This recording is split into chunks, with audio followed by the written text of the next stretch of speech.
Praise the lord. ప్రభువుకి ఎప్పుడైతే వ్యక్తిగతంగా మనం దగ్గర అవుతామో అప్పుడు మనకు పరిశుద్ధత లభిస్తుంది.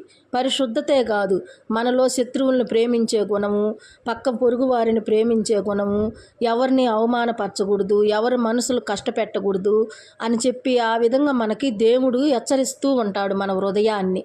ఎప్పుడైతే మనము దేవుణ్ణి స్తుతించుతామో, ఎప్పుడైతే ఆయన గణపరుస్తామో, ఆరాధిస్తామో అప్పుడే దేవుడు మనతో మాట్లాడటం మొదలు పెడతాడు. నా బిడ్డ అని దేవునితో మనం దగ్గర అయ్యే కొంది మనలోని అన్నీ, మనకున్న వ్యసనాలు కానీ, మనకున్న చెడు అలవాట్లు కానీ అవన్నీ పోతాయి. దేవునికి ఎప్పుడైతే మనము దగ్గర అవుతామో అప్పుడు మనలో పరిశుద్ధత వస్తుంది, మనలో పొరుగు వారిని ప్రేమించే గుణం ఉంటుంది. మనకు కార్యాలు జరిగిస్తాడు దేవుడు. మనం చేసే పనుల్లో కానీ, ఉదయం లేచిన దగ్గర నుంచి సాయంత్రం వరకు మనం ఎక్కడ అడుగు పెట్టినా కానీ మనకు ఫలాలు ఇస్తూ ఉంటాడు దేవుడు.